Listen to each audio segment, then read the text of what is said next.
귀한 한날을 또 오늘 저희들에게 허락해 주심을 감사를 드립니다. 우리에게 이 세상에 속한 생명이 아닌 죽음이 없는, 또 고통도 없고 아픔도 없고 슬픔도 없는, 하나님과 더 이상 끊어지지 아니하고 하나님의 얼굴과 하나님의 눈과 또 하나님의 마음을 늘 받으며 영원한 삶을 살아갈 수 있는 그 은혜를 받은 저희들이 오늘 이 시간 또 이렇게 하나님이 주신 말씀들을 우리들 심령 안에 또 듣고 또 배워서 이 세상 사는 날 동안에 하나님 나라에 갈 수 있는 또 생명들을 하나님 앞으로 인도하는 그 삶을 살아드리기 위해 또 이 시간 함께 모였습니다.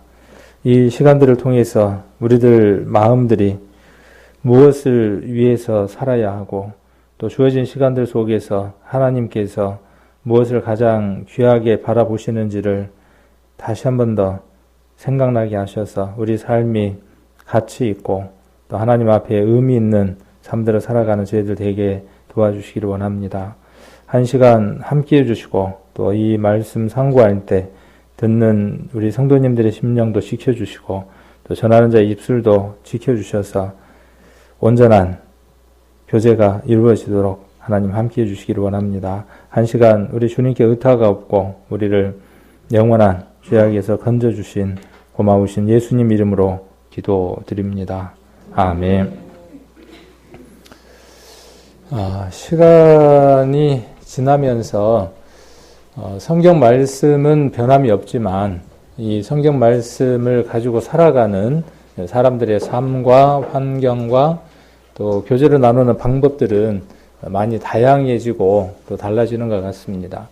예전에는 얼굴과 얼굴을 만나는 어떤 교제였다면 지금은 이 첨단의 그 장비들을 이용해서 컴퓨터라든가 또 휴대폰을 이용해서 많은 만남들을 갖기도 하는 것 같습니다. 우리가 예전에 없었던 밴드라고 하는 게 있어서 어르신들이 그러잖아요. 밴드 그러면 밴드가 뭐다냐?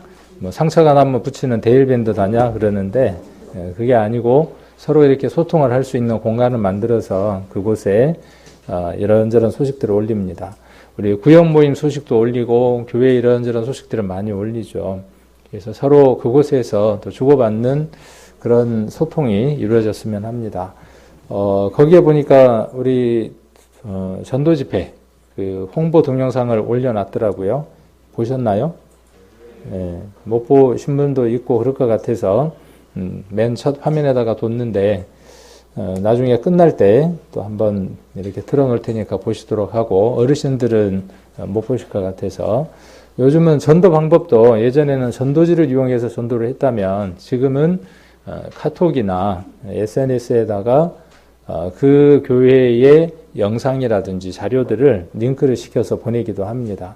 그래서 많은 것들이 바뀌어져 있는 세상인 것 같습니다. 그래서 이 밴드에 있는 유튜브 주소를 링크를 해서 자기들이 아는 분들에게 문자라든지 이런 곳에다가 보내주시면 볼 수 있습니다. 그래서 이 교회에서 이렇게 하나님을 섬기는구나, 또 이렇게 행사가 있구나 하는 것들을 알고 또 그 영상들을 보고 이렇게 또 찾아오기도 합니다. 그래서 그런 방법도 적극적으로 활용을 하셨으면 좋겠습니다. 그래서 여기 이제 영상 만든 거를 이렇게 잠깐 제가 여기다 이렇게 뒀는데 잘 만들었어요. 누가 만들었는지는 다 아시죠? 만들었는데 하여튼 잘 활용을 하시면 좋겠습니다. 오늘은 성경을 통해서 무엇을 좀 알아보려고 하느냐 하면 일단 잠언을 같이 한번 찾겠습니다. 잠언 20장을 먼저 한번 보시겠습니다. 잠언 20장 15절입니다. 같이 20장 15절 같이 한번 읽겠습니다. 세상에 금도 있고 진주도 많거니와 지혜로운 입술이 더욱 귀한 보배니라. 아멘. 그냥 문자만 보면 금, 그 다음에 진주보다 더 귀한 것은 지혜로운 입술이 더 귀한 보배다. 금도 진주도 보배인 것처럼 그것보다 훨씬 더 귀한 것은 지혜로운 입술이다. 이렇게 표면적으로 이렇게 우리가 받아들일 수 있을 겁니다. 잠언이 만약 그렇게 표면적인 것만 이야기를 하고 싶어서 기록되어졌다면 조금은 좀 아쉬운 면이 있겠죠. 이 안에는 우리가 알아야 하는 더 많은 것들을 이 속에 함축하고 있습니다. 그래서 지혜로운 입술에 대해서 우리가 한번 성경을 통해서 한번 살펴보고 또 이것과 연관된 것들을 한번 나눠보려고 합니다. 지난번에 우리가 모든 것에 대한 이야기를 했던 거 기억나시죠? 요한복음에서 예수님이 제자들에게 말씀하신 모든 것, 가르친 모든 것, 몇 가지였죠? 자, 5가지. 제가 이야기해드릴 때는 4가지를 이야기해드렸는데 갑자기 하나가 늘었네. 예수님이 이야기하셨던 4가지에 대한 것들을 지난번에 우리가 살펴봤습니다. 이렇게 기억이 잘 안 나면 이제 예배가 끝나고 난 이후라도 우리가 요한복음에 나와 있는 그 내용들 한번 이렇게 다시 한번 더 살펴보시면 좋겠죠. 그래서 오늘은 예수님이 가르치고 분부하신 모든 것에 대한 것들을 오늘부터 좀 살펴보려고 합니다. 그래서 예수님이 가르치고 분부하신 것이 몇 가지냐 하면 5가지를 분부하고 가르치셨던 것을 우리가 알 수 있습니다. 먼저 우리가 알아야, 그렇죠? 우리가 알아야 그 다음 어떻게 할 수 있죠? 가르칠 수 있죠. 그래서 먼저는 제자가 되는 것이 우선이고요. 형제, 자매, 예수 그리스도의 보혈로 말미암아 형제, 자매 되는 것 소중하고 귀한 것입니다. 근데 거기에서 한 발 더 나아가서 이제 복음을 전하는 또 하나님의 능력을 나타내는 예수님의 제자로 살아가는 것은 더 큰 의미들을 가질 겁니다.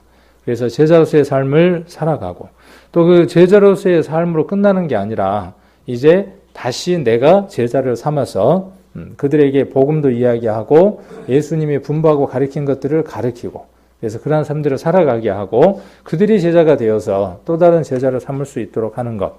이것이 예수 그리스도께서 이 세상에 오셔서 십자가에서 못 박혀 돌아가신 이유다라고 마태복음 28장에서 이야기를 하고 있습니다. 그래서 첫 번째 이 5가지 중에서 오늘은 첫 번째 것을 한번 살펴보려고 합니다. 그래서 이 말씀을 마치심에라고 7장 28절에 기록되어 있는데 그 내용들이 어떤 걸 이야기를 하고 있는지 또 그것과 오늘 잠언 20장 15절하고 어떤 상관관계가 있는가 하는 것들에 대한 것들을 한번 살펴보려고 합니다. 마태복음 7장으로 한번 가보겠습니다. 마태복음 5장을 먼저 한번 보겠습니다. 5장.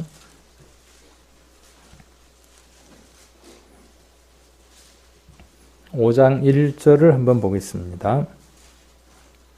마태복음입니다. 오늘부터 무엇에 대해서 한번 살펴볼 거냐 하면 예수님이 제자들에게 가르치시고 분부하신 모든 것 그리고 그것을 제자들이 전하고 가르치라 그랬으니까 그 부분을 살펴보려고 하는 겁니다.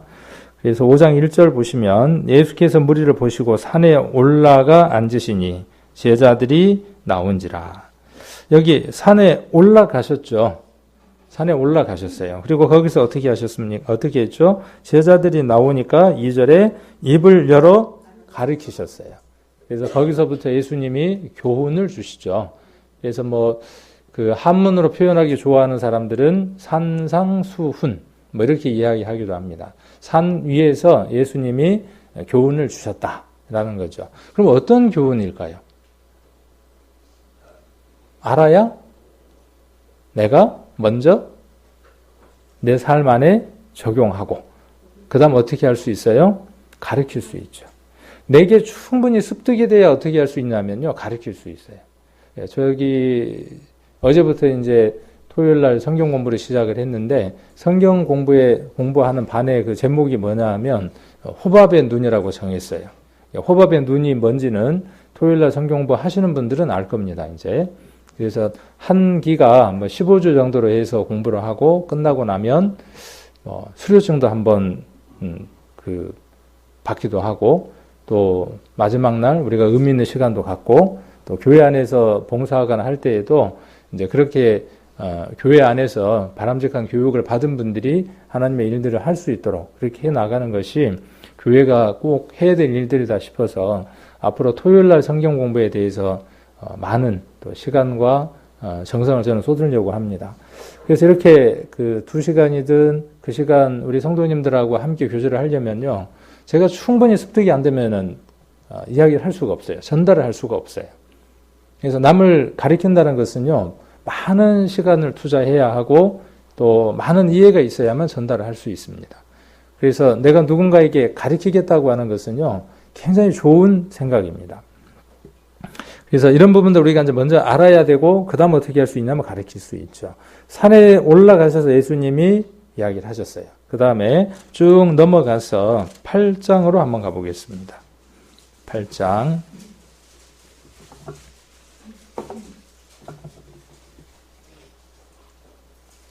1절입니다. 예수께서 산에서 내려오시니 허다한 무리가 쫓으니라. 그러면 아까 5장 1절부터 시작해서 8장 1절 사이가 지금 뭔 얘기를 하신 거죠? 산에 올라가서 지금 뭔 얘기를 하신 거예요? 많은 얘기를 하신 거예요. 그러니까 우리가 성경을 읽을 때 이런 것들을 보지 못하면 5장, 6장, 7장 어떤 내용이 있는지를 이해를 할 수 없는 거죠. 그래서 5장과 6장, 7장의 내용은 예수님이 어디에서 말씀하신 거죠? 산 위에서 말씀하신 거예요.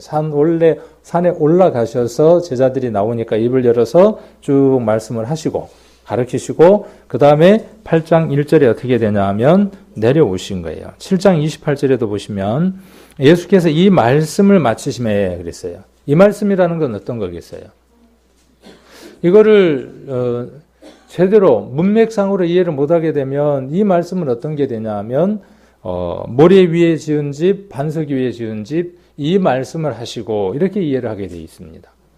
근데 이 말씀은 예수께서 이 말씀을 마치심에라고 이야기할 때 이 말씀은 뭐냐 하면 창수가 나고 바람이 불고 그래서 무너짐이 심하다 그 얘기를 하고 나서가 아니라 어디부터 시작해서 아까 5장 1절부터 시작해서 어디까지요? 7장까지 쭉 이야기하신 것 전체를 이야기를 하는 겁니다. 그 말씀을 하시고 이제 말씀이 끝나셨으니까 내려오시는 거죠. 예수님이 가르치신 것, 제자들에게 가르쳐 주신 것 가운데의 첫 테마예요. 한 부분이에요. 그래서 이 부분을 오늘 우리가 한번 나눠보려고 합니다. 근데 5장과 6장, 7장은 아주 쉽게 되어져 있습니다. 어떻게 되어져 있냐 하면 예수님이 말씀을 하시고 마지막에 결론적으로 라고 이렇게 정리를 해 주셨어요. 설교도 어떤 설교가 쉬우냐 하면 쭉 전개를 해 나가고 마지막 마무리를 해서 이러이런 내용으로 제가 오늘 전달했습니다 라고 이야기를 하거나 서두에 오늘 제가 나누려고 하는 것은 이러이런 겁니다 라고 이야기를 하거나 아니면 그 내용을 앞뒤에다가 동시에 다 두면 좋죠. 오늘 이야기하려고 하는 내용은 이런 내용입니다. 전개하고 끝에 오늘 이야기한 얘기는 이 얘기입니다. 이렇게 이야기하면 좋죠. 근데 제 설교는 그렇지가 않죠. 정리하기가 참 어렵죠. 이것도 과제예요. 그것도 하나의 방법이에요. 제 나름대로의 어떤 방법이에요. 자, 근데 예수님은 말씀을 하시고 끝에 어떻게 해주셨냐 하면 각 장마다 끝부분에서 교훈을 주시고 끝부분에 그것에 대한 결론을 다 내려주셨어요. 그래서 우리가 결론을 내릴 때 많이 쓰는 접속사가 어떤 접속사가 있죠? 우리가 말을 마치고 나서 마지막에 내가 한 말을 총 정리를 해서 결론적으로 탁 내릴 때 쓰는 접속사. 그런데 아니고 그런즉도 쓸 수 있고.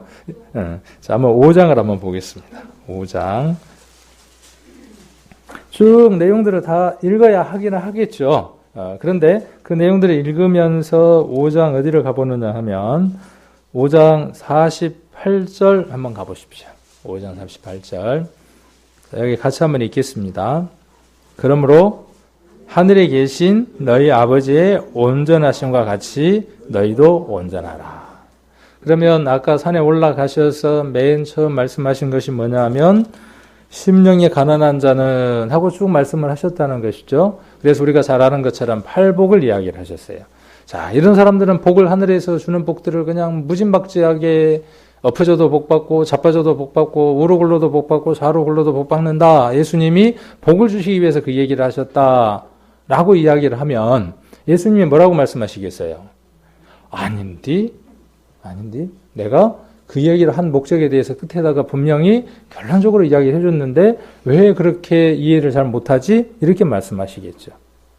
자, 그러면 이 예수님이 말씀하신 것을 우리가 제대로 이해하기 위해서는 끝에 있는 이 결론을 가지고 앞에 있는 부분에 대한 것들을 이해를 해야 온전히 이해가 될 수 있겠죠. 그래서 예수님이 이 말씀을 하신 목적은 어디에 있느냐 하면 하늘에 계신 너희 아버지의 온전하심과 같이 너희도 온전하게 하기 위한 이것 때문이죠. 이것 때문에 예수님이 무엇을 하셨다는 것이죠? 앞에 있는 팔복도 이야기를 하고 그 다음 또 팔복 끝나고 난 다음에 뭔 얘기를 하시죠? 소금 얘기도 하고 빈 얘기도 하고 그 다음에 또 율법 얘기도 하고 그렇게 이야기를 하시는 것이죠. 자, 이것들을 이야기하신 목적이 어디에 있는 거예요? 내가 하나님이 온전하신 것처럼 너희도 온전하라는 거예요. 구약에 있는 내용을 총 정리를 한번 해보면 구약에 있는 율법이나 구약에 있는 모든 내용들을 하나님이 이스라엘 백성들에게 주신 것, 수여를 하셨어요. 그렇게 주신 것들을 총 정리해보면 무엇으로 정리해 볼 수 있느냐 하면 이 말씀으로 정리되는 겁니다. 하나님이 이스라엘 백성들에게 긴 세월 동안에 그렇게 여러 환경과 여러 상황들을 통해서 말씀하시고 전달하시고 나타내시고자 했던 것들 딱 한마디로 함축하면 뭐냐 하면 이거예요. 그런데 구약에서는 하나님이 뭐라고 말씀하셨죠? 레위기 11장에서 먹을 것과 먹지 못할 것에 대한 내용을 쭉 얘기를 하시고 하나님 뭐라고 말씀하셔요? 내가 거룩하니 너희도 거룩하라. 예수님이 오셔서 동일해요. 누구의 말씀이니까? 예수님이 그분이 누구니까? 구약에 있는 하나님 자신이니까 오셔서 하신 말씀도 똑같은 맥락의 말씀을 하시는 거죠.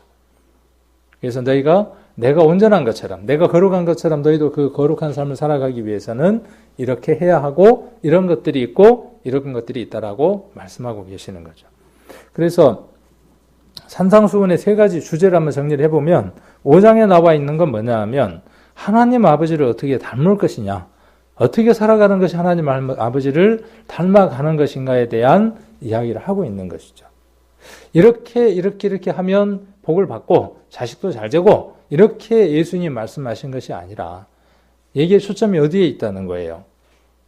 아버지를 닮는 문제에 대해서 이야기를 하고 있다는 겁니다.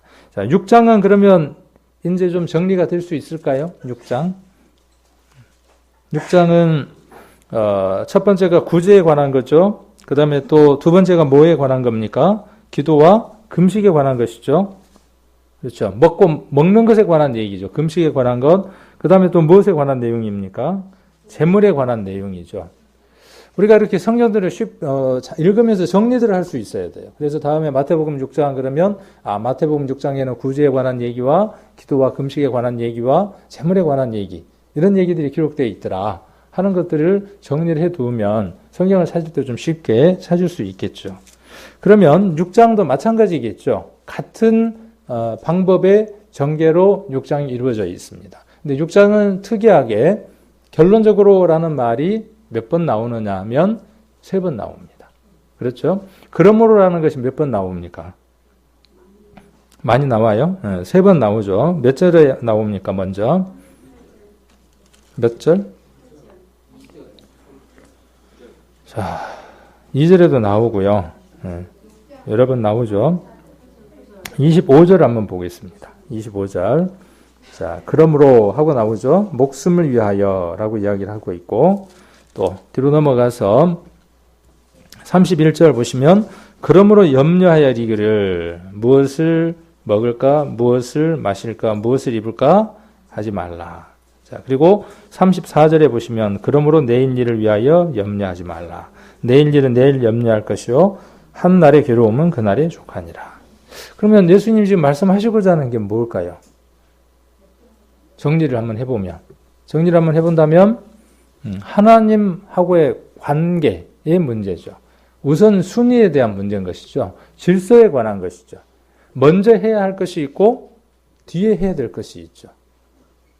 자, 이거에 대한 얘기를 하시기 위해서 6장에서 여러 얘기들을 하고 계시는 걸 볼 수 있죠. 먹는 게 먼저입니까? 그러니까 먹는 거? 입는 거? 어느 게 우선이라는 거예요? 우선이. 하나님하고의 관계가 우선이라는 거예요. 가장 먼저 해야 될 게 뭐냐 하면 하나님하고의 관계가 바르냐는 거예요. 먹는 것도 그러니까 누구를 위해서? 바울이 그랬죠. 먹는 것도 누구를 위해서? 주를 위해서. 죽는 것도 그러니까 누구를 위해서? 그럼 아픈 것은요? 이것이 바른 관계라는 거예요. 바른 관계. 그 아픈 것에서 내가 낫고자 하는 것이 우선이 아니라 그 아픈 것들을 통해서 하나님하고의 관계 속에서 무엇이냐는 거죠. 순위가. 낫고자 하는 게 우선순위가 아니라 그래서 이렇게 우리가 사고의 전개를 하다 보면 기존에 우리가 갖고 있는 사고들과 많은 사고들이 다른 것들을 봅니다. 그래서 요한복음은 무엇을 다루고 있느냐 하면요. 요한복음의 주제는 이걸 다루고 있는 겁니다. 위의 것과 아래의 것에 대한 얘기예요. 하나님이 주신 생각과 하나님의 사고와 하나님의 뜻과 하나님의 의도와 세상 사람들이 생각하는 세상의 것과 세상이 갖고 있는 그 생각들, 그것들과의 차이를 이야기를 하고 있는 겁니다. 우리는 이 세상에서 몸을 닫고 살았기 때문에 우리의 생각과 사고와 모든 것들은 세상 것들에 가깝죠.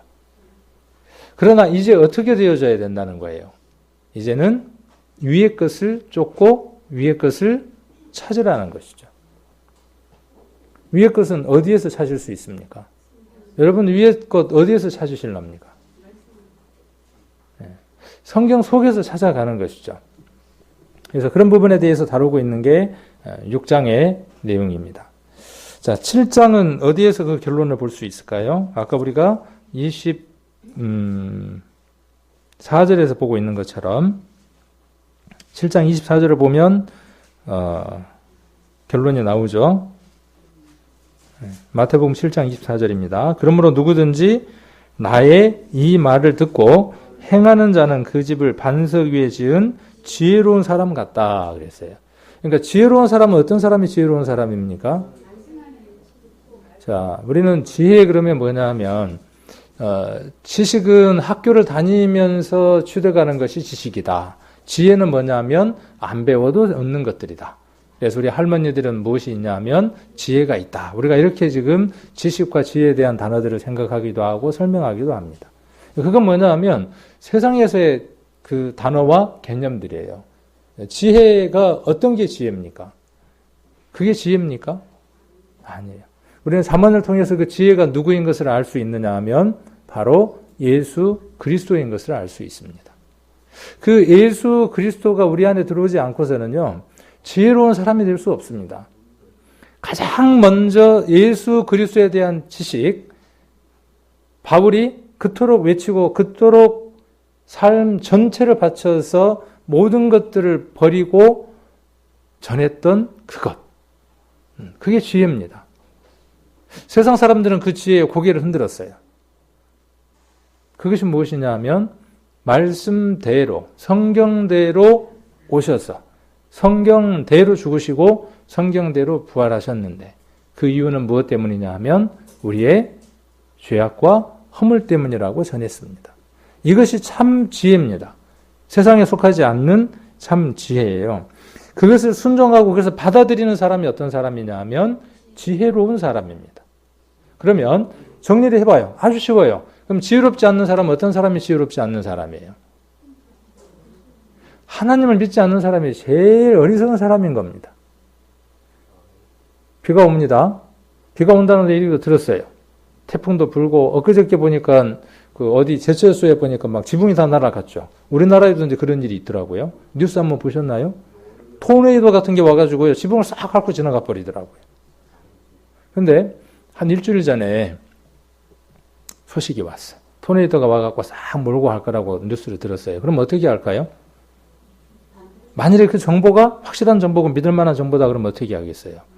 아마 지붕 위에다가 타이어를 갖다 얹든 꽉꽉 묶든 막 애를 쓰지 않았겠어요? 그렇죠. 그 사람이 어떤 사람이에요?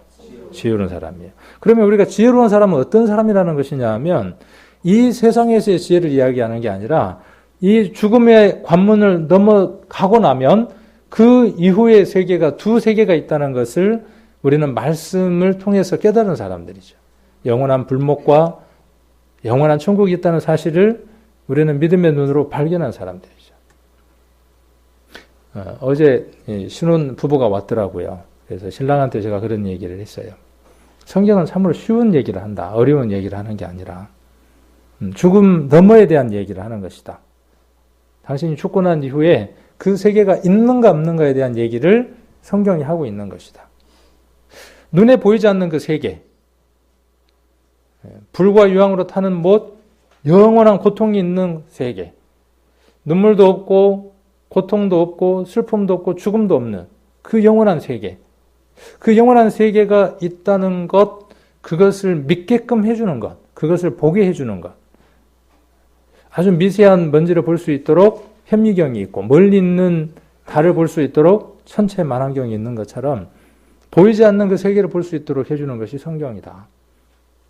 그런데 성경을 믿을 만한지 믿지 못할 것인지가 문제잖아요. 그러니까 뭘 해봐야 된다는 거죠. 이 성경이 믿을 만한 것인지를 살펴봐야 되지 않겠냐고 이야기를 했어요. 그래서 꼭 한번 해보세요. 그랬더니 네, 그렇게 이야기를 하더라고요.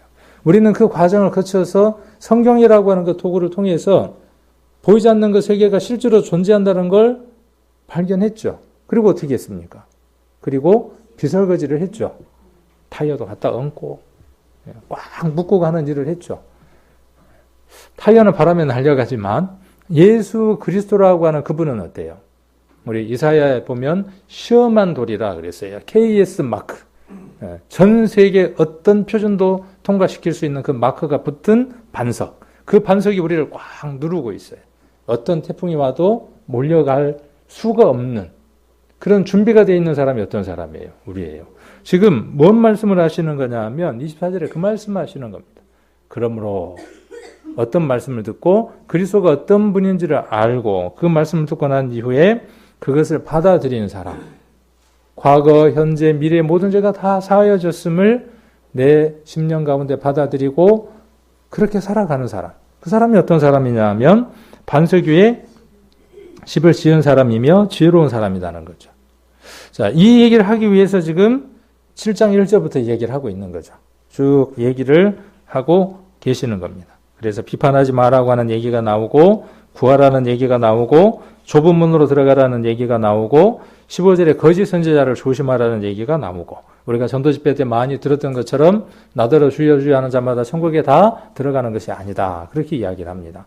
여러분 이 얘기는 구원받지 않는 장로교나 다른 여타 교단에 대해서 이야기하고 있는 것이 아니라 누구에게 이야기하고 있다는 것입니까? 하나님을 따르고 있고 하나님을 믿고 있고 말씀을 통해서 하나님 나라를 바라보고 있는 또는 바라보려고 하는 바라보고 가는 모든 사람들에게 이 말씀을 주고 계신 것이죠. 그래서 지혜로운 사람은 어떤 사람이냐 하면 그 말씀을 듣고 그 말씀대로 비설거지를 하는 사람들입니다. 그 첫 번째 비설거지가 뭐냐 하면 죄에 관한 문제예요. 자, 그 다음은 어떤 문제예요? 그 다음 어떤 문제입니까? 그러면 그 하나님의 백성다운 삶을 어떻게 살아가느냐에 대한 문제가 그 다음에 대한 문제가 되겠죠. 그래서 26절에도 보시면 나의 이 말을 듣고 행치 아니하는 자는 이렇게 되어 있죠. 그래서 행하느냐 행하지 않느냐에 대한 문제입니다. 그래서 6장은 아까 그런 걸 이야기를 하고 있고요. 7장은 말씀을 듣고 실천하는 문제에 대해서 이야기를 하는 겁니다. 그러니까 실천하지 않는 사람이 어떤 사람이라고요? 자, 말씀을 듣고 실천하지 않는 사람이 어떤 사람이다? 자, 어디를 제가 보려고 하느냐 하면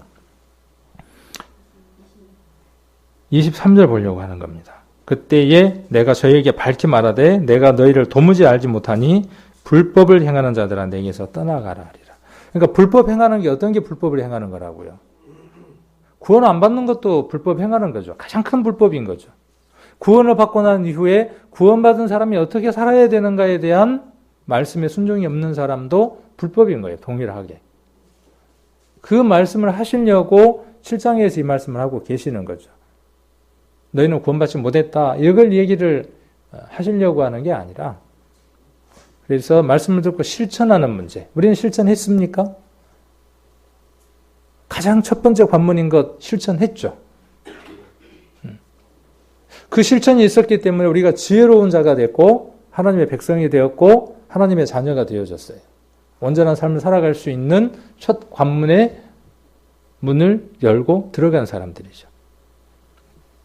자, 그래서 산상수훈에서 이야기하고자 하는 이 세 가지 내용은 이것을 이야기를 하는 겁니다. 그래서 5장 어떤 내용인지 정리가 되시죠? 6장 어떤 건지 정리되고 7장 어떤 것인지 여러분 안에 정리를 하실 수 있을 겁니다.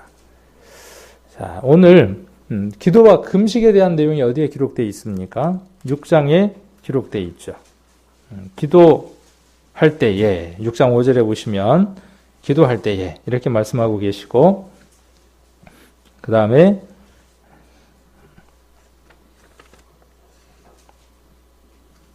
그렇죠? 기도할 때 그렇게 말씀하고 계시고 16절에 보시면 금식할 때에 이렇게 말씀하고 계시죠. 그래서 기도와 금식에 관한 얘기를 예수님이 말씀해 주신 것이 있습니다. 기도와 금식은 누가 할 수 있는 것일까요? 하나님하고 관계가 맺어지지 않는 사람은 그 기도가 하나님과 상관없는 것이죠. 하나님하고의 관계가 맺어지지 않는 사람에게 금식은 아무런 의미가 없는 것이죠. 그래서 기도와 금식은 누가 할 수 있는 특권이냐 하면 하나님의 자녀이며 하나님의 백성인 사람들이 드릴 수 있는 아주 특별한 특권 가운데의 하나들입니다. 기도하지 않는 것은요, 그 특권을 포기하는 겁니다. 자, 비행기를 탔는데 비행기를 타면 그 안에 뭐도 포함되어 있냐면요, 밥도 포함되어 있어요. 밥을 먹을 수 있는 특권이 있어요. 뭐 크루즈 배 같은 거 타면 몇 밤 며칠을 돌아다니면 그 안에 뭐까지 다 포함되냐 하면 뭐 수영장이든 뭐든 다 누릴 수 있는 게 포함되어 있죠. 근데 안 쓰면 누구 손에? 지 배만 고파. 전문 용어로 지 배가 고파요. 쪼르륵 굶고 있는 거죠.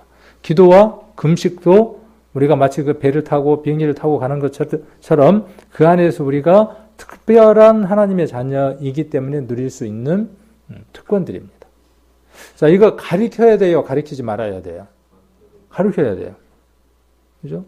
근데, 많은 마음들 가운데 어떤 게 있냐면, 기도에 대해서 강조하고, 금식에 대해서 강조하고, 성경에 나와 있는 어떤 것들을 강조하면 무엇이라고 생각합니까? 은혜 위에다가 무엇을 더하는 것으로 오해를 합니다. 아닙니다. 이것을 통해서 구원을 얻는다 그러면 더하는 것이죠. 기도를 열심히 하고 금식을 몇 날 며칠 40일이고 하면 하나님 은혜를 받아서 구원을 받습니다 라고 이야기를 한다면 그거는 은혜 위에다가 행함을 더하는 것이죠. 그러나 기도와 금식은 구원받은 사람, 하나님의 자녀가 된 사람으로서 하나님 앞에 마땅히 누릴 수 있는 특권이라는 것이죠. 그래서 구원받았으므로 무엇을 할 수 있어요? 하나님과 대화할 수 있어요. 내 사정을 아뢰고 하나님으로부터 도우심을 구할 수 있는 소통이 이루어지는 그 기도를 할 수 있습니다. 그 기도를 하나님 앞에 드릴 때 어떠한 한 방법으로 금식이라고 하는 방법도 사용하기도 합니다. 우리 교회가 이런저런 어려움들을 겪고 있죠. 또 구약 성경이나 여러 가지 때들을 보면 금식을 선포하기도 합니다. 그래서 그 금식을 통해서 하나님 앞에 간절함을 아뢰기도 합니다.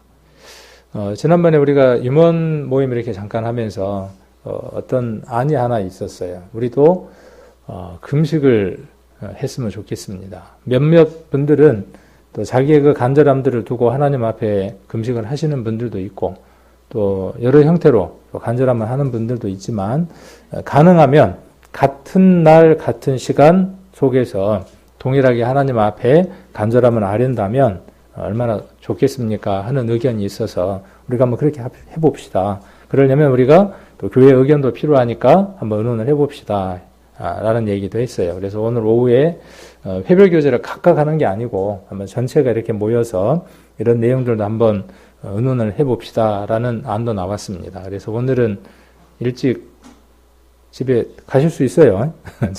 집에 일찍 가면 뭐 있나요? 근데 집에 일찍 가면 뭐 특별한 게 할 일들이 많이 있죠.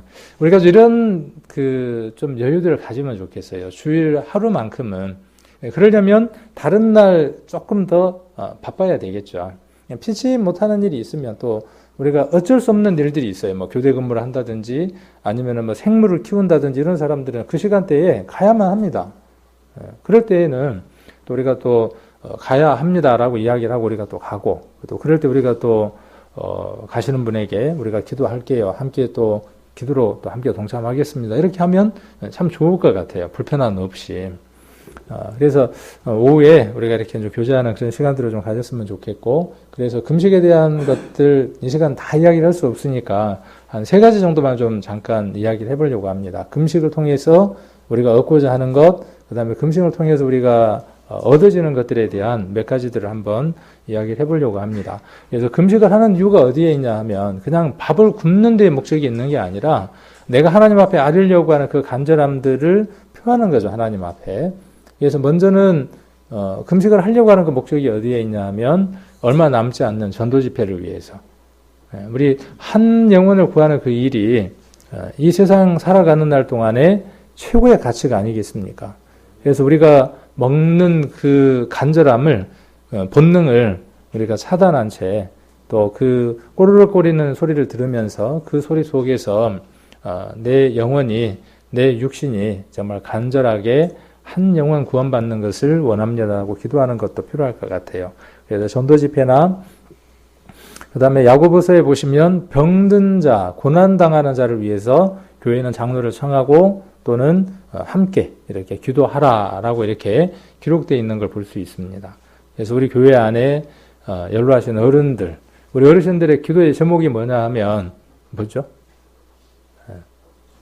아픈 곳 없이 조용히 잠자듯이 그렇게 우리 주님을 맡겠습니다 하는 것이죠. 근데 우리의 기도가 조금 바뀌면 좋을 것 같아요. 내가 병들어도 주를 위해서. 아까 그랬잖아요. 건강해도 주를 위해서. 내가 이 교회에 올라오다가 교회에 앉아 있다가 힘들어서 주님을 만난다면 그것처럼 또 귀한 것이 없죠. 그건 순교에 가까운 것이죠. 어떻게 보면. 그래서 내 평안함 또 내 유익을 위한 기도가 아니라 하나님께 영광이 되는 기도로 우리의 기도들이 바뀔 필요가 있겠죠. 그러할지라도 우리 어르신들의 건강을 위해서 우리가 또 기도하면 좋겠다는 생각이 들고요. 그 다음에 또 하나 물질의 궁핍함 때문에 어려워하는 성도들도 있더라고요. 아침에 새벽 기도 때 밥을 먹으면서 요즘 굶는 사람들 없잖아요. 못 입는 사람들 없잖아요. 이러고 이제 대화를 나눴는데 또 아닐 수도 있습니다. 우리는 먹을 것들이 있고 입을 것들이 있지만 또 요즘 옷이 떨어지지 않아서 한 벌이면 옷 한 벌이면 뭐 1년 내내 입을 수도 있어요. 저 겨울 내내 지금 이거 입고 있거든요. 이렇게. 그래도 뭐 누가 왜 그 옷 입고 다니냐고 안 하잖아요. 왜? 충분하니까 하나 가지고도. 먹는 것도 그렇고. 그러나 이것마저도 안 되는 성도들도 있을 수 있습니다. 또 그 긴박한 어려운 가운데 있는 성도들도 있을 수 있습니다. 그런 성도들을 위해서 우리가 기도하는 것들이 필요합니다. 그 기도를 할 때 간절함들을 알리기 위해서 금식이라고 하는 방법을 동원을 하는데 첫 번째가 뭐냐면요. 하나님을 더욱 기억하기 위해서입니다. 금식을 하면 가장 첫 번째가 뭐에 부딪히게 되느냐 하면요. 배고픔에 부딪힙니다. 목마름에 부딪힙니다. 그래서 가장 먼저 떠오르는 성경이 어떤 성경이 떠오르느냐 하면요. 요한복음 6장이 떠오릅니다. 내가 너희에게 주는 떡, 내가 너희에게 주는 음료. 이걸 먹으면 어떻게 된다는 거예요? 영원히 목마르지 않고 두 번 다시 배고프지 않는 떡. 그 떡이 있구나 하는 것을 알게 됩니다. 그래서 한 끼, 두 끼, 세 끼, 네 끼 어떤 것을 얼만큼 굶느냐보다 그 굶는 것 속에서 이 뱃속에서 뭐가 나겠어요? 막 오케스트라의 소리가 나요. 굶으면은. 꼬르륵 대고 막 별의별 소리가 다 나기 시작을 합니다. 그럴 때 본능 속에 그러한 본능적인 인간의 배고픔과 목마름이라고 하는 그 현상들을 우리에게 주신 하나님을 찾아가는 거죠. 더 기억해 보는 거죠. 그리고 이것이 이 세상 속에 있는 일이지만 하나님 나라에 갔을 때에는 그 배고픔이나 목마름이 지속되지 않는다는 것에 대한 감사. 하나님을 기억할 수 있는 가장 큰 도구가 뭐냐 하면 금식이기 때문에 그렇습니다. 그래서 자기 형편대로 하시면 돼요. 뭐, 이 병이 있다든지, 또 특별한 어떤 것들이 있어서 그 영양분을 섭취하지 않으면 안 되는 분들이 있습니다. 약을 먹어야 된다든지. 그럴 경우에는 내가 할 수 있는 만큼 하면 돼요. 할 수 있는 만큼. 그렇게 느껴볼 수 있는 만큼만. 자, 그 다음에 두 번째가 뭐냐면요. 하나님께 최우선 순위를 두기 위한 겁니다. 아까 예수님이 가르쳐 주신 교훈 가운데에 몇 장이 순위에 대한 문제였습니까? 5장, 6장, 7장이 있었는데 순위에 대한 문제가 어디에서 다루고 있었어요? 5장이다. 6장이다. 7장이다. 6장에서 뭔 얘기가 나왔어요? 자, 공중에 나는 새 얘기가 나오고, 그랬죠? 옷 얘기도 나오고 했죠. 자, 그런데 배고픔이 먼저다고요? 입는 것이 먼저다고요? 아니다고요. 공중에 나는 새도 하나님이 어떻게 하신다고요? 먹이시고 들에 있는 들풀도 하나님이 어떻게 하신다고? 입히신다고. 그러면 우리가 그것을 구하는 것이 순서냐는 것이죠. 그러면 우리는 그 배고픔을 통해서 무엇을 구하게 되느냐 하면 잃어져 버린 영혼들을 향한 간절함으로 한 분 한 명들의 이름들을 떠올리며 그 영혼들이 구원받기를 하나님 앞에 오롯이 기도할 수 있다는 것이죠. 배가 꼬르륵 소리가 날 때마다 유익하겠어요? 유익하지 않겠어요? 충분히 유익하겠죠.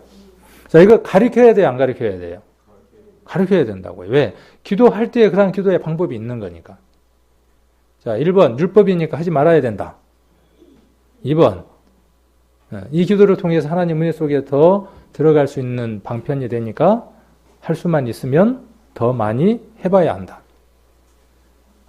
야, 우리 교회가 이상해져 가네. 또 그런 분 안 계시죠? 잘 돼가고 있는 겁니다. 자, 그 다음 하나님께 간절함을 표현하기 위한 겁니다. 하나님 앞에 간절함을 표현하기 위해서 무엇을 하느냐 하면 금식이라고 하는 것을 합니다. 자, 그래서 이렇게 한번 이야기해보는 것도 좋을 것 같아요. 제 육신이 음식을 원하는 것보다 하나님을 원합니다. 목이 마르고 배가 고플 때 내 육체는 본능적으로 이렇게 배고픔을 참지 못하고 괴로워합니다.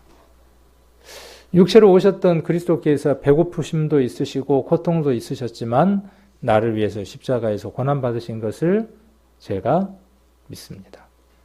이 배고픔 속에 그리스도의 그 고난에 잠깐 동참해봅니다. 하는 그런 기도가 되어지겠죠. 그래서 이런 그 기도들을 한번 하실 수 있는 시간이 어쩌면 이제 그 은원들을 통해서 한번 이루어질 수 있겠죠.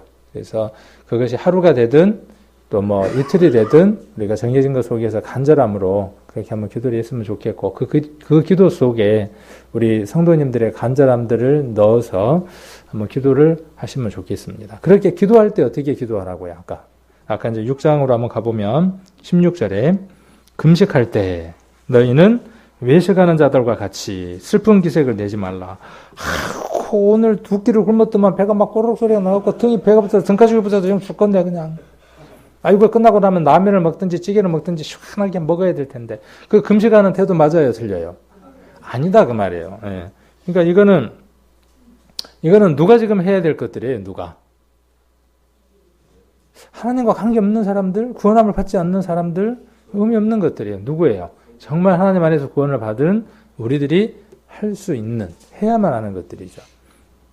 자, 그래서 사람에게 보이려고 얼굴이 흉하게 하거나, 며칠 굶었더니 이렇게 됐다고, 그렇게 하는 것들도 옳지 않다는 것이죠. 그래서 금식할 때는 어떻게 하라는 거죠? 머리에 기름을 바르고, 17절에 보면 얼굴을 씻고, 그렇죠? 그렇게 18절에 은밀한 중에 계신 내 아버지께 보이게 할 수 있는, 이런 기도가 우리가 금식 기도의 특별한 특징이라는 것이죠.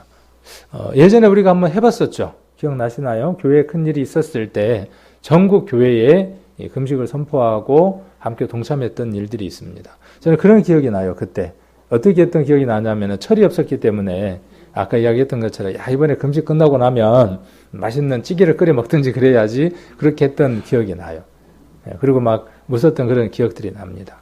우리가 이제 그러한 그 시간이 아니라 정말 그 시간들 속에서 그런 아픔들을 서로 이야기할 수 있고 또 기도 제목들의 이야기를 하면서 그 간절함 속에서 우리가 하나가 되어진다면 그 은밀한 하나님께서 우리의 모든 기도들에 대한 또 응답도 해주실 것이다 하는 생각이 들어서 이 오늘 6장의 기도와 금식에 대한 얘기가 나와서 잠깐 이 말씀을 삽입을 시켰습니다. 자, 6장을 한번 보시면 6장 한번 봅니다. 6장 어디를 한번 보시느냐 하면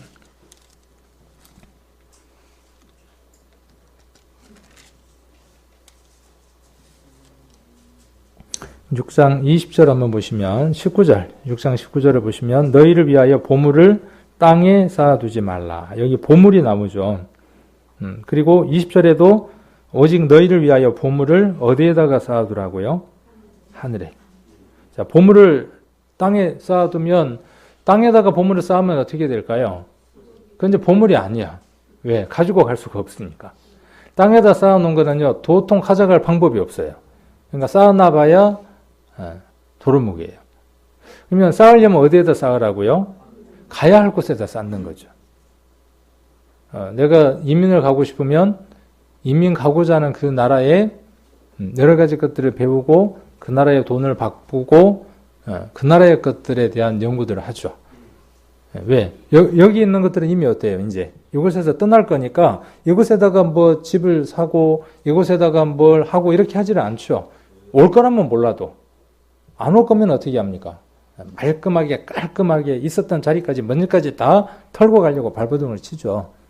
그리고 다만 먼지 하나라도 돈으로 바꿔서 어디에다가 넣으려고 내가 가고 싶어하는 그곳, 소망하는 그곳에다가 모든 걸 쌓으려고 합니다. 이치는 그냥 간단한 겁니다. 우리는 아까 말씀드렸던 것처럼 성경이라고 하는 확실하고 불변한 그 도구를 이용해서 우리가 어떠한 형태가 어떠한 상태가 될 거라고 하는 것을 땡겨서 다 본 사람들이죠. 히브리서 11장이 뭔 이야기를 하고 있는 겁니까? 믿음에 대한 이야기를 하면서 그 얘기를 하고 있는 것이죠. 땡겨서 우리는 다 본 거예요. 어떻게 될 건지를 다 미리 본 사람들입니다. 이 세상이 어떻게 될 것인지 다 본 사람들이잖아요. 그런데 여전히 어디에다가 마음을 두고 어디에다가 재물을 두느냐 하면 이곳에 둡니다. 빚도 두고 가면 안 되고요. 그렇죠. 빚도 두고 가면 안 돼요. 갈 거니까 빚 많이 주고 가자. 그것도 그리스도인의 어떤 바른 자세는 결코 아니다는 것이죠. 그래서 보물이 나오죠. 오늘 지금 이야기하려고 하는 게 보배라고 이야기를 했죠. 그래서 보화, 보물, 보배 이렇게 한번 사전을 찾아보니까 앞에는 아무것도 안 나오네요. 지금 저 혼자 지금 뭘 보고 이야기를 하고 있었네요. 오늘 이쪽이 안 보이는데 그래서 보화, 보물. 보화는 보배로운 물건을 보화라고 이야기를 한답니다. 사전을 찾아보면 같은 뜻, 비슷한 뜻으로 보물이 있대요. 그러니까 보화나 보물은 같은 뜻이 되어지는 거고요. 그 다음에 보배. 자, 잠깐만요. 빠져나갔다가 들어가면 나올란가요? 그러겠네요.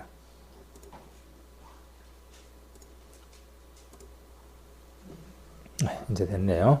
그래서 보화, 보물, 보배 같은 뜻으로 쓰이고 있습니다. 그래서 보배는 아주 귀중하며 꼭 필요한 사람이나 자산을 비유적으로 이런 말을 보배라 그렇게 이야기를 합니다. 그래서 보화든 보물이든 보배든 우리가 같은 단어, 같은 내용으로 한번 이해를 해볼 수 있을 겁니다. 아주 귀하고 소중한 물건을 가리킬 때 이야기를 하죠. 주로 이런 것들이죠. 이런 거. 자, 그런데 아까 이야기를 했잖아요. 하나님 나라의 언어가 있고 이 세상의 언어가 있어요. 이 세상의 언어 속에 보석, 보화, 귀한 것들은 뭐예요? 우리가 이야기하는 보물, 보석, 뭐 이런 것들은 주로 어떤 것에 의미를 두느냐 하면 흔치 않는 것에다가 의미를 두는 거예요. 다이아가 왜 비싸죠? 다이아니까 비싸죠. 희귀하니까. 그리고 거기에다 무엇을 부여했으니까 거기에다가 어떤 의미를 부여했기 때문에 그것의 가치들이 있는 겁니다. 금이나 은도 마찬가지들이 되겠죠. 여기 있는 것들도 다 마찬가지예요. 자, 이것을 우리가 가려고 하는 그곳에다가 이걸로 쌓을 수 있을까요? 말이 안 되는 것이죠, 이미. 불타버릴 이것을 그곳에다가 쌓아놓겠다는 것 자체가 성립이 안 되는 것이죠. 그러니까 이건 뭐가 될 수 없어요? 보화나 보배나 보물이 될 수 없어요. 이건 아니에요. 띠예요, 띠. 그럼 뭐가 그러면 보하고 보배고 보물일까요? 그냥 오늘 편하게 그냥 보배 하나로 그냥 이 세 개 단어를 통칭을 한번 해보도록 하겠습니다. 그럼 뭐가 보배일까요? 무엇이? 성경에서는 무엇을 보배라고 이야기를 했을까요? 그리고 오늘 이런 말씀들을 통해서 우리 성도님들의 마음들이 어떻게 바뀌어져야 되느냐 하면 저게 보화가 보물이 아니다는 것. 보배가 아니다는 것. 우리가 살아가는 날 동안에는 저걸 소유하고 있으면 만족도 주고 심리적인 안정감도 줘요. 큰 금고에 따르르 돌리는 그 금고, 지문까지 인식해야 되고 홍채까지 인식해야 되는 그 금고에 저게 수북히 쌓였다고 할지라도, 금괴가 쌓였다고 할지라도 살아가는 날 동안에 그것이 잠시 우리에게 무엇을 주기는 하지만 만족감과 안정감을 주고 살아가는 날 동안에는 평안함을 줄지는 모르지만 그건 결코 보배가 될 수는 없습니다. 여러분, 이것으로서 하나님 나라에다가 쌓으렵니까? 그리고 이것을 바라보고 살아가십니까? 아니잖아요. 너무나 잘 알면서도 우리는 실제 삶으로 돌아가면 어떻습니까? 우리는 눈에 보이는 이것을 주려고 해요. 이것을 나누려고 해요. 이것을 주려고 해요.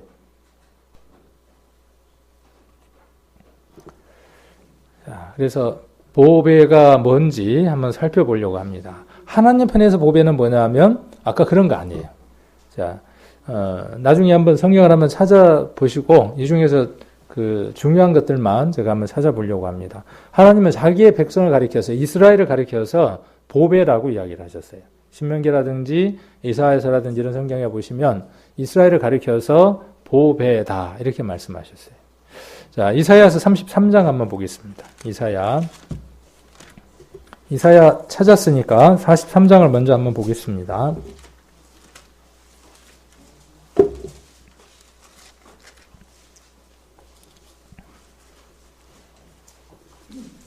(43장) 3절 한번 봅니다. 하나님은 하나님 자신을 표현할 때 이 단어를 늘 빠뜨리지 않는 걸 볼 수 있어요. 하나님은 자기를 드러내고 자기를 표현하고 자기를 증거할 때 이 단어를 꼭 빠뜨리지 않는다는 거예요. 43장 3절 한번 봅니다. 대저 나는 여호와 내 하나님이요 이스라엘의 거룩한 자요. 그랬죠? 꼭 따라다니는 게 뭐가 따라다닙니까? 거룩이라는 단어가 따라다녀요. 자, 그 다음 이스라엘을 향해서 4절에 보시면 내가 너는 누굽니까? 이스라엘을. 하나님이 이스라엘을 선택하신 근본적인 목적이 어디에 있어요? 이스라엘이 복을 받는 것처럼 이스라엘이 받아야 되는 그 복이 예수 그리스도였던 것처럼 그 이스라엘을 통해서 오실 메시아 예수님 그분을 받아서 온 세계가 온 만방이 복을 받는 것이죠. 그래서 이스라엘 안에 누가 들어있느냐 하면 이방까지도 함께 들어있는 거죠. 그래서 여기 내가 너를 이라고 할 때에는 궁극적으로 무엇까지 포함되어지느냐 하면 그리스도를 통해서 구원받을 이방까지도 포함하는 거죠. 하나님에게 선택된 이스라엘 성민도 이야기하는 것이지만 후에는 우리까지도 포함하는 것이죠. 그래서 4절에 보시면 내가 너를 보배롭고 존귀하게 여기고 너를 사랑하였은즉. 사랑하셔서 어떻게 하셨어요? 사랑하셔서 인간의 모습으로 오셔서 죽음을 맞이할 수 없는 그분이 죽음을 맞이하시고 피를 흘릴 수 없는 그분이 피를 흘리셨어요. 그리고 우리를 어떻게 인정해 주신다는 거죠. 그 사랑으로 말미암아 보배롭고 존귀하게 여겨주신다고요. 이스라엘이 그렇게 하나님 앞에 지음을 받았고 또 누가요? 우리가 그렇다는 거죠. 내가 사람들을 주어 너희를 바꾸며 백성들로 내 생명을 대신하리니 이렇게 이야기를 하고 있습니다. 그래서 보배롭고 존귀하게 누구를 여긴다고요? 이스라엘을. 그러니까 우리가 하나님 앞에 어떤 존재냐면 보배예요. 누가 보배라고요? 저와 여러분이. 하나님에게는 구원받지 않는 사람도 보배이겠지만 특별히 하나님의 뜻을 행하는 사람이 지혜로운 사람이며 또한 보배로운 사람이겠죠. 또 아까 33편이었죠. 33장 5절. 이사야 33장 5절입니다.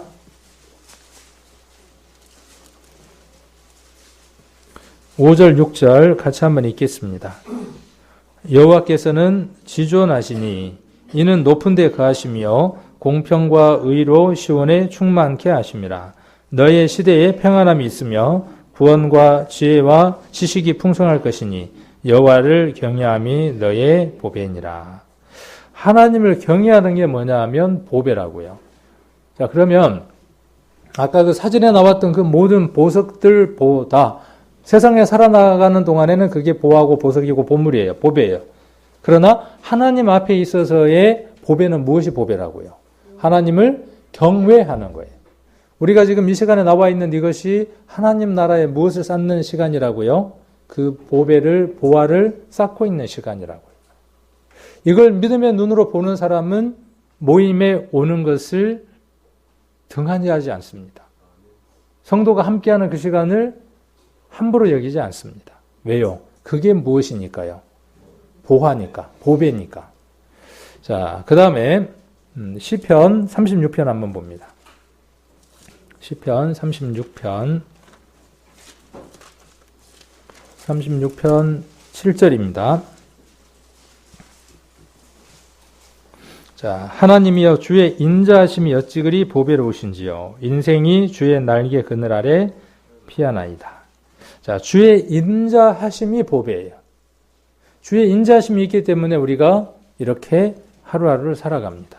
또 시편 139편 17절로 18절에 보시면 주의 생각이 보배롭다 그랬어요. 그러니까 우리가 그 보배를 얻으려면, 세상에 속한 보배를 얻으려면 우리는 주의 생각을 이해하고 알아야 돼요. 하나님의 생각이 어디에 기록되어져 있냐 하면 우리가 보고 있는 이 성경 속에 들어 있습니다. 이게 그러니까 뭐예요? 이게 여러분들에게 있는 이것이 뭐예요? 보배예요. 근데 이거 잘 안 갖고 다니시더라고. 응? 갖고 다녀요? 좀 무거워도 들고 다니면 좋은데 무겁기는 무거워. 한 1, 2kg 가까이 나가요. 요거에다가 다른 거 들면 막 어깨가 처지려고 그래요. 왜 어깨가 처지려고 그럴까요? 보화니까, 보배니까 무게가 많이 나가죠.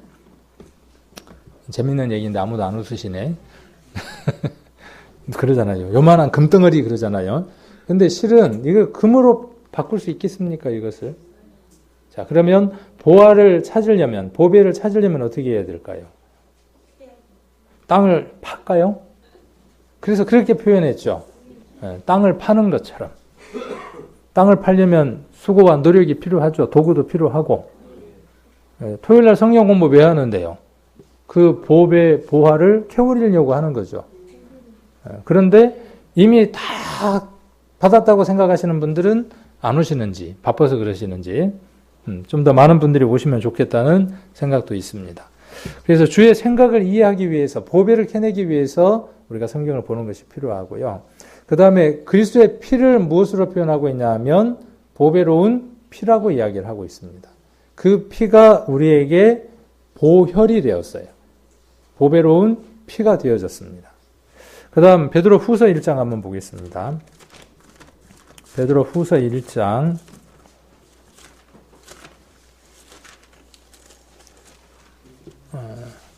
베드로 후서 1장 1절을 한번 보시면,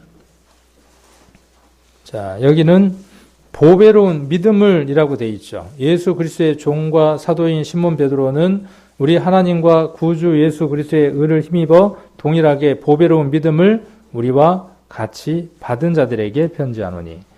그래서 믿음이 무엇이라고 표현하고 있냐 하면 보배라고 표현을 하고 있어요. 그러니까 저와 여러분 지금 뭘 가졌죠? 자, 보배로운 예수 그리스도의 피도 가졌고 보혈도 가졌고 그걸 믿을 수 있는 보배로운 믿음도 가졌어요. 자, 믿음이 아무것도 아니라고요? 믿음이 뭐라고요, 지금? 보배라고요. 자, 금반지, 그 다음에 다이아몬드, 이런 것, 이렇게 계속 사고 다니다 보면 때가 묻죠. 그러면 어떻게 하죠? 한 번씩? 광을 한번 내잖아요. 광을 내면 어떻게 해요? 확실히 비싼 보석들은 틀려요. 광이 나요. 우리가 가진 이 믿음들이 있잖아요.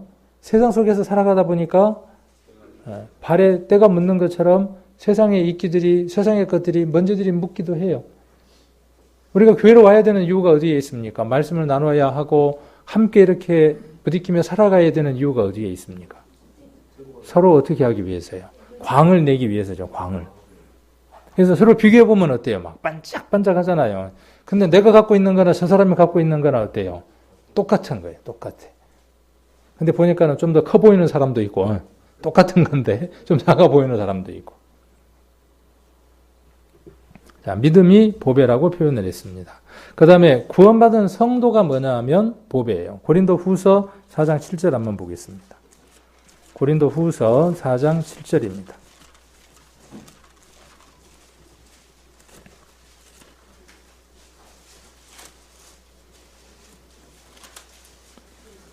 고린도 후서 4장 7절 같이 한번 읽겠습니다. 우리가 이 보배를 질그릇에 가졌으니 이는 능력의 쉼이 큰 것이 하나님께 있고 우리에게 있지 아니함을 알게 하려 함이라. 자, 여기 보배라 그랬어요. 그럼 보배가 이제 뭔지 앞에 말씀들을 통해서 정리가 됐죠. 예수 그리스도의 보혈이 보배이고 그다음에 그것을 믿는 것이 보배라 그랬잖아요. 믿음을 우리가 가진 것을 지금 뭘로 표현했죠? 질그릇 속에 보배를 가졌다 이렇게 표현을 했어요. 여기 컵이 하나 있습니다. 컵. 이 컵에다가 콜라를 담으면 무슨 컵? 콜라컵. 자, 그릇이잖아요. 그릇에다가 무엇을 담느냐는 거예요. 자, 이 그릇이 비싼 그릇이 되려면 어떻게 하면 될까요? 이 그릇이 비싼 그릇이 되려면요, 여기에다 무엇을 넣느냐는 거예요. 금물을 넣을까요? 그러면 비싼 게 돼요, 이게. 그러니까 이 안에다가 무엇을 넣느냐는 거예요. 우리가 하나님을 알기 전에는 우리 속에 무엇이 들어 있었습니까? 온갖 악하고 더러운 것들이 우리 안에 가득했습니다. 그러나 그 안에 우리가 보배로운 예수 그리스도를 간직했고, 그래서 우리는 비록 질그릇이지만 어떤 사람이 되어졌느냐 하면 보배로운 사람이 되어졌습니다. 그 다음에 또 어떤 게 보배냐면 이게 또 보배예요. 그렇게 구원받은 것만 보배냐? 아니다는 거죠. 히브리서 11장입니다. 히브리서 11장. 저기 1장이라고 되어 있는데 제가 타이핑을 잘 못 쳤어요. 히브리서 11장 26절.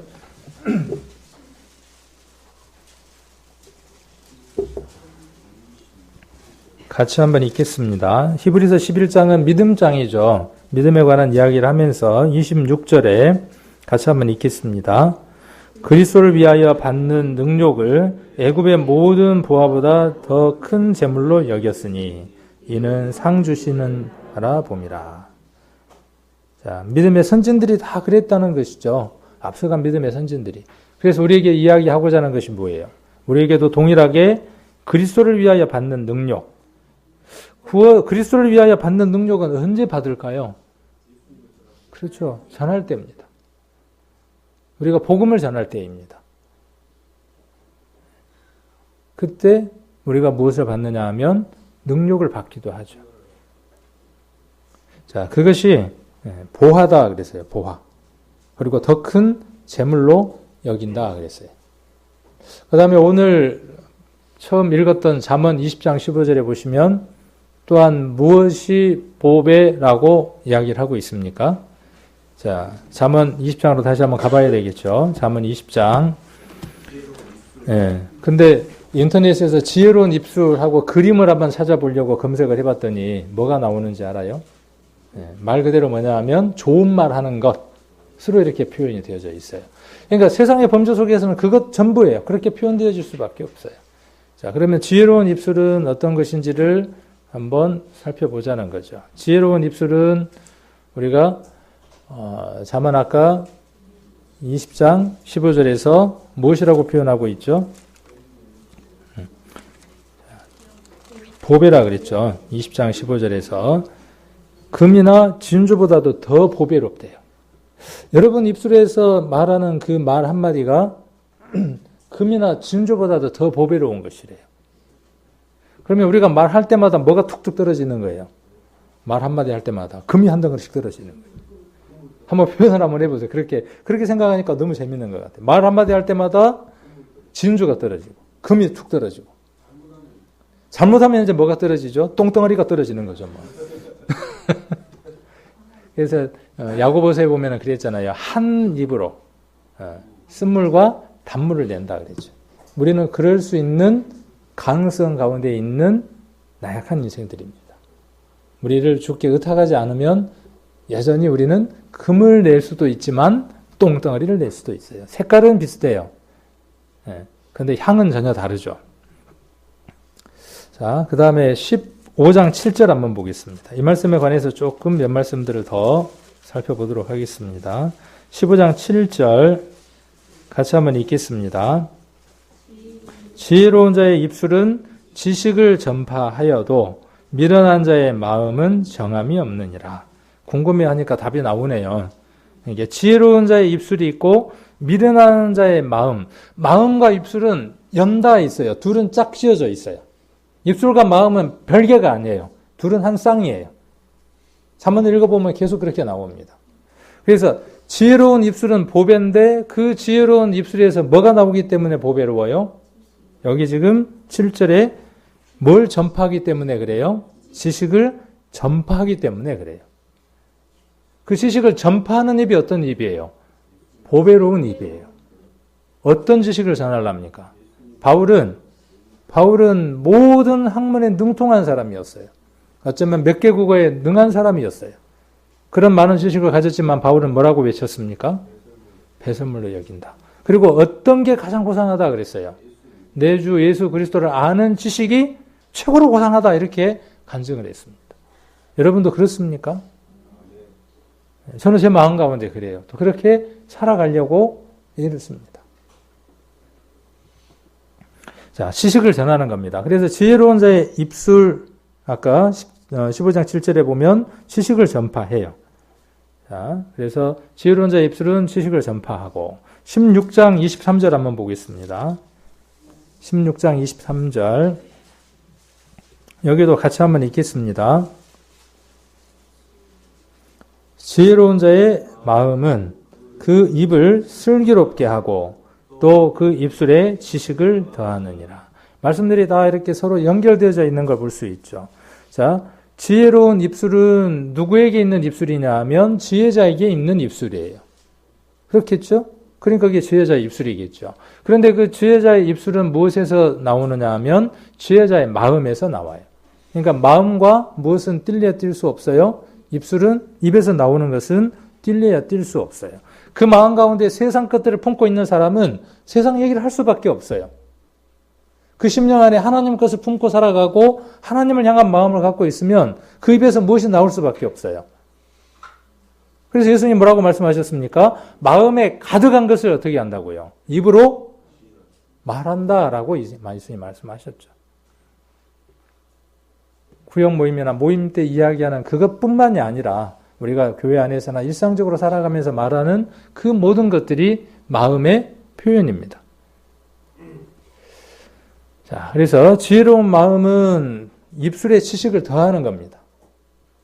자, 그 다음 로마서 10장 한번 보겠습니다. 로마서 10장 14절입니다.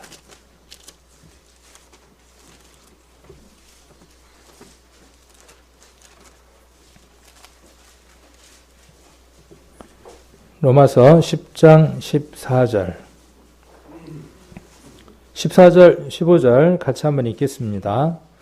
그런즉 저희가 믿지 아니하는 일을 어찌 부르리요 듣지도 못한 일을 어찌 믿으리요 전파하는 자가 없이 어찌 들으리요 보내심을 받지 아니하였으면 어찌 전파하리요 기록된 바 아름답도다 좋은 소식을 전하는 자들의 발이여 함과 같으니라. 자, 전파하는 사람이 없으면 들을 수 없는 거죠. 전파하는 사람이 없으면 듣지 못하니까 믿을 수도 없겠죠. 그런데 그 전파하는 사람은 보내심을 받은 사람이죠. 예수님이 보내심을 받은 사람인 것처럼 예수 그리스도를 믿는 사람들도 어떤 사람들이냐 하면 세상으로 보내심을 받은 사람들이죠. 저와 여러분이 어떤 사람들이냐 하면 보내심을 받은 사람들이죠. 보냄을 받았으니까 어떻게 해야 되겠습니까? 가야죠. 앉아서만 말하는 게 아니라 앉은 자리에서도 뭘 해야 되고요? 지식을 전파해야 하고 지혜로운 자의 입술, 지혜로운 자의 마음은 지식을 전파한다고 했으니까 해야 하고 그 다음 이 발을 가지고 어떻게 해야 됩니까? 가야 해요. 근데 그 발이 어떻다는 것입니까? 자, 아름답도다 그랬어요. 아름답도다. 여러분들이 복음을 전하는 그 모습은요, 엄청나게 아름다운 모습입니다. 여러분들이 거하는 그곳에서 예수가 어떤 분인지, 우리가 믿고 있는 그 믿음이 어떤 것인지 잘 표현하지는 못하지만 서툴게 표현하는 그 표현 하나하나들,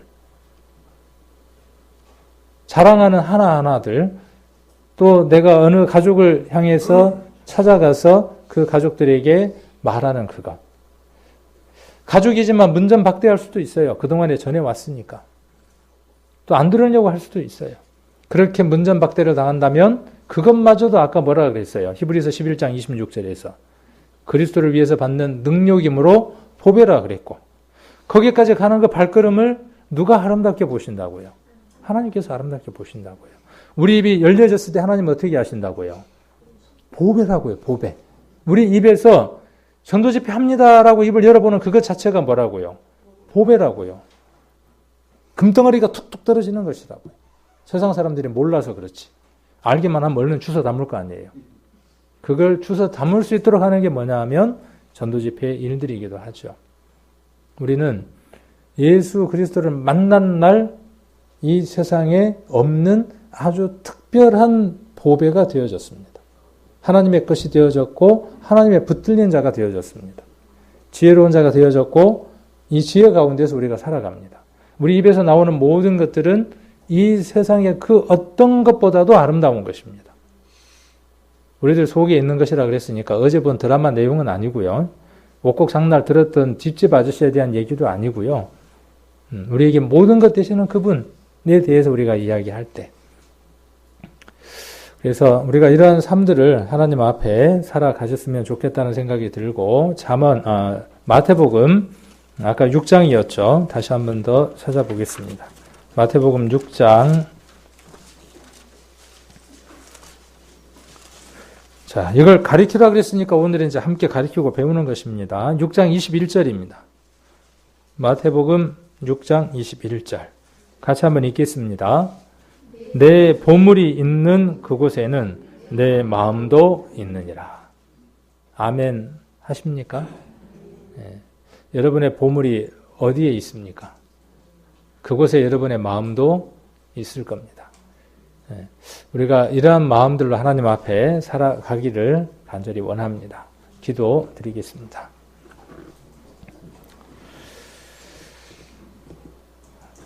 구더기만도 못하고 먼지만도 못하고 또 지렁이 같은 저희 인생들, 하나님께서 우리를 발견하시고 보배로운 예수 그리스도의 보혈로 말미암아 구원해 주시고 하나님 안에 귀한 보배로, 보물로, 보화로 저희를 인쳐 주신 것을 감사를 드립니다.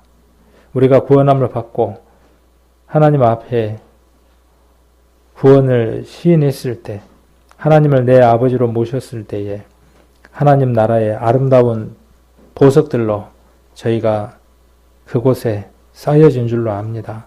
우리가 이 복음을 전한 삶들을 통해서 하나님 나라의 보화, 보석들을 쌓을 수 있는 삶인 줄로 압니다. 세상의 것들은 쌓아도 불타버리면 사라져버릴 것들이지만 우리가 복음을 전해서 한 생명이 하나님 앞에 구원함을 받으면 그 구원받은 영혼은 하나님 앞에 보화가 되어지며 불탔을 때에도 없어지지 않는 보물인 것을 저희가 잘 압니다. 우리가 이 복음 전하는 것들, 보배를 만드는 이 일들을 두고 우리가 열심을 낼 수 있도록 은혜 베풀어 주시기를 원합니다. 앞으로 있을 전도 집회 때에 한 영혼이라도 이곳에 와서 말씀을 듣고 또 구원함을 받고 보배가 되어질 수 있도록 우리들 입술을 지켜주시고 우리들 입술을 열 수 있도록 용기를 허락해 주시기를 원합니다. 집회 위에 하나님 함께해 주시고 또 우리가 집회를 위해서 한 마음이 되어져 또 복음을 전할 수 있는 귀한 시간들이 되게 도와주시기를 원합니다. 오늘 한 날도 하나님 함께해 주시고 남아있는 모든 일들 위에도 하나님 지켜주시고 또 귀한 것들로 채워주실 것을 믿으면서 우리를 영원한 죄악 가운데에서 건져주신 고마우신 예수님 이름으로 기도드립니다. 아멘.